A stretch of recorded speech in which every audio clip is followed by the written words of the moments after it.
Dialysis के patient में dialysis blood से भी हो सकता है और पेरिटोनियल से भी हो सकता है।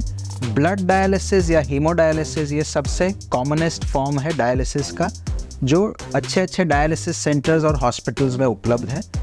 डायलिसिस करने के लिए पेशेंट को चॉइसेस 4 टाइप की होती है। एक होता है जिसको डीएलसी या परमाकैथ कहते हैं, जो एक कैथेटर गले में डाला जा सकता है और उसके माध्यम से ब्लड को निकाला और वापस डाला जा सकता है। दूसरा ऑप्शन होता है जिसको एवी फिस्चुला कहते हैं। तीसरा ऑप्शन, जिनमें फिस्चुला अगर पॉसिबल नहीं है तो थोड़ा लंबी सर्जरी होती है, उसको हम यहाँ से बेसिलिक बाईपास के नाम से जानते हैं। और चौथा ऑप्शन होता है जिसमें एवी ग्राफ्ट मतलब कि आर्टिफिशियल आर्टेरियोवेनस ग्राफ्ट का ऑपरेशन किया जा सकता है। इन चारों ऑप्शन में सबसे बेस्ट है एवी फिस्चुला और इसके कई कारण हैं।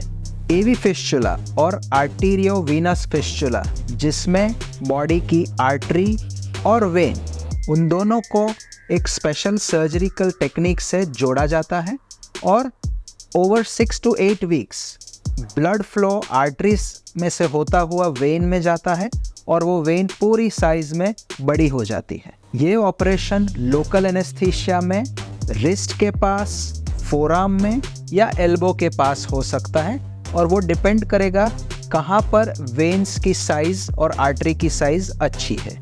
ये ऑपरेशन लोकल एनेस्थीसिया में 1 घंटे के अंदर हो सकती है और इसके बाद वेन को बड़ी होने में, जिसको हम कहते हैं मैच्योरेशन ऑफ वेन, उसको 6 to 8 वीक्स नॉर्मली लगते हैं। एवी फिस्चुला के अनेक फ़ायदे हैं। पहला, ये बिल्कुल नेचुरल है क्योंकि आर्टरी और वेन आपकी बॉडी के हैं, सो इसमें इन्फेक्शन के और ब्लॉकेजेस के चांसेस बहुत ही कम है। दूसरा, ये ब्लड फ्लो जितना डायलिसिस के लिए ज़रूरी है उतना ही देता है, ना ज़्यादा ना कम। तीसरा, जिन लोगों में वेन्स की साइज़ अच्छी है तो वो डायलिसिस फिस्चुला काफ़ी सालों तक बिना प्रॉब्लम्स के चल सकता है। ऑपरेशन के बाद पेशेंट को 1 ही दिन हॉस्पिटल में रहने की ज़रूरत है और बिल्कुल नेक्स्ट डे से हम उन्हें कहते हैं कि फिस्ट क्लेंचिंग एक्सरसाइजेस, मतलब कि बॉल या हैंड ग्रिपर से रेगुलर एक्सरसाइज करें ताकि वेन्स के अंदर का ब्लड फ्लो इम्प्रूव हो और वो वेन ज़्यादा जल्दी ही मैच्योर होके बड़ी हो जाए।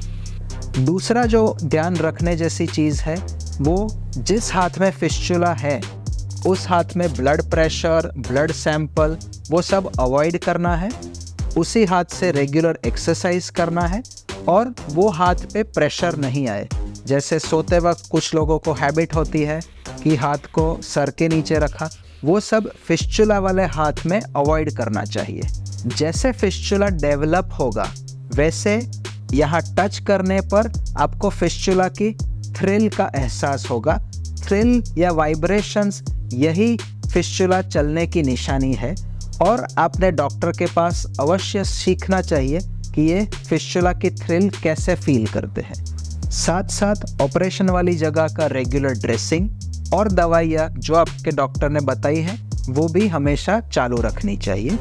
स्टिचेस निकलने के बाद इस एरिया को आप वॉश भी कर सकते हैं और साबुन लगा के भी वॉश किया जा सकता है। स्टिचेस निकलने के बाद अगर वुंड में से पानी निकले, ब्लड निकले या पस निकले या आपको स्टिचेस साइट पे रेडनेस या स्वेलिंग का एहसास हो तो अवश्य अपने डॉक्टर के पास बताना चाहिए।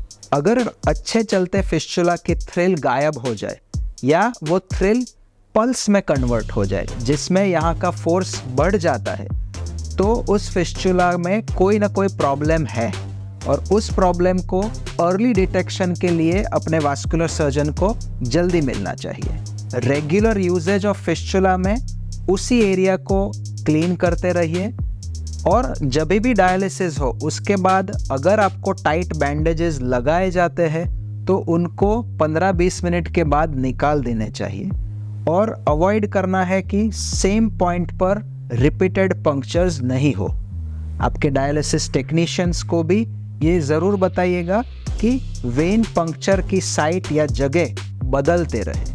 अगर फिस्चुला की जगह पर आपको कहीं कोई खरोच आई या छोटा जख्म हुआ, उस जगह पर एंटीबायोटिक ऑइंटमेंट लगा के उस जगह को ड्राई रखना है एंड डायलिसिस के वक्त वो पॉइंट अवॉइड करके और कोई जगह से डायलिसिस करना चाहिए। अगर फिस्चुला बंद हो जाए तो हमें और आगे ट्रीटमेंट से उसी फिस्चुला को वापस भी चालू किया जा सकता है।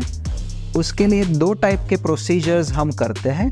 एक है एंजियोप्लास्टी, जैसे हार्ट में बलून से हार्ट की नसें खोल दी जाती है, वैसे ही फिस्चुला की बंद नसों को भी एंजियोप्लास्टी के द्वारा खोली जा सकती है एंड काफ़ी लोगों के बंद हुए फिस्चुला भी एंजियोप्लास्टी से वापस शुरू हो जाएंगे।